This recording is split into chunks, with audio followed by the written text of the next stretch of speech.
Tell us about the time you held a Bigfoot skull in Montana. Montana, there was this guy. He owned a what the hell you call that? Like a sporting goods store, right? Outfitter. Yeah, he had some guns in there, some hunting equipment, and different stuff for like outdoors type stuff. And anyways, I knew the guy not real well, and I haven't ever since I left Montana. I completely lost contact. When I take a trip to Montana, I'm actually going to see if he's still there. If that, because you got to understand too. At the time, I did not have a cell phone. I didn't have a means of taking a picture, and all I have is my memory of what this skull looked like that was in my hands. But anyways, he was hunting up on the mountain, and I'm not gonna say, I may message you, but don't tell anybody the mountain. Uh, Oh, I was about to he, ask where it was. So yeah, we're good. Keep going. so it was up in the northern part of Montana, and it's beautiful country. It looks like this area that I'm at here, and well, anyways, he was hunting up there, and there was a little bit of snow on the ground, and he came across that skull sticking out of the snow. The snow, it snowed on top of it, and he stopped his horse. He was on horseback, jumped down and grabbed it, and he didn't know what to think of it. He thought it was like a human skull or something, but yet it didn't quite look like a human skull. But it kind of did, but then it kind of didn't. It's very strange. Mm-hmm. It looked like I don't know, like a creature and a human or something. But anyways, come down to his sporting goods store, and there he has it. And I picked it up, and the skull was only this big. It was a small skull. It wasn't nothing ginormous. It was only this big. And I remember the smell coming off of it. I can't even explain the smell. It was a very unusual smell coming off of it. Not real strong. I have never smelt that before, and I don't know if I'll ever smell it again. And what really stuck out to me, its face. It didn't have a bottom jaw. It was only the top. Uh, Mm-hmm. I asked him, Understandable. was the rest of it around? And he said there was nothing else. It was just this part of the skull sitting there. So we just got the upper part of the skull, jaw was missing. And the thing that stuck out to me, I said, well, I'll be damned. That's where that crest on the dome crest on top of the head come from. Mm-hmm. I said, really now, as I'm looking at this crest that comes from kind of the forehead, and the brow line wasn't, it was a little bit like bigger than mine, but nothing like a monkey or a gorilla. And it was just a little bit bigger than mine. And this crest kind of started from flat and raised up a little bit more and a little bit more, and it had this like fin that come around to and then went down towards the back of the skull. Mm-hmm. So it was like this fin on top of its head. Mm-hmm. And I looked at it and I said, okay, that makes sense. That's where that dome shaped skull comes from. It's right there. It's actually the makeup of their head.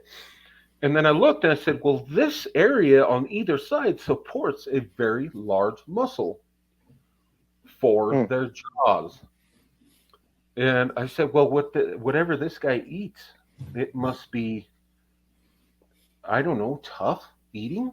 It eats a lot of tougher stuff or something, therefore more jaw crushing power. And the other thing that stuck out was its damn teeth. It had teeth just like a human. Same thing, even though mine are all chipped and jacked up from years of, getting smashed in the face with a beer bottle while I'm trying to drink it. But anyway, my bro's coming up and smacking the end of it and then chipped my tooth. But anyway, Dude, I saw somebody do that one time. so the teeth on this thing, and it's funny because the head, it didn't come down like in proportion with the rest of the face here.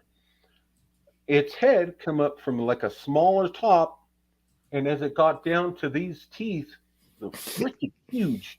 The top of its jaw was unusually big for the size of the head of the skull itself. So you got this skull and you got the crest up here, and it just came down real big. And the teeth were enormous. The front two teeth were they were freaking huge. And then the next set of teeth, these ones next to the teeth fronts, they were very big themselves. And then they came to these, our eye teeth. It came to those little eye teeth that had the same thing. And then all the way back here, very big, it was the same type of molars that we have for grinding meat, for eating meat, and eating vegetation. First thing I thought, holy shit, this looks just like human teeth, but way bigger than any human tooth I've ever seen. And the color of the skull, if I remember right, it was like a light gray, not white, but a light gray to it, and it had dry blood in it. It had dry blood, some on its this side of its cheek. Yeah, this side of its cheek, and a little bit where that crest would be at inside, right here. There was a little bit of dry blood, and when I held it, there was dry blood that fell on my hand, and I could kick myself in the ass for not keeping that little flake of blood. Instead, that would have been huge. Instead, I wiped it on my pants after I set the skull back down on the table, and I just wiped my hands. I think the first thing I thought of is the unusual odor it was putting off. You know, you kind of feel like maybe you're going to get some kind of strange bacteria or something from it. So we just had regular human teeth, no canines or anything.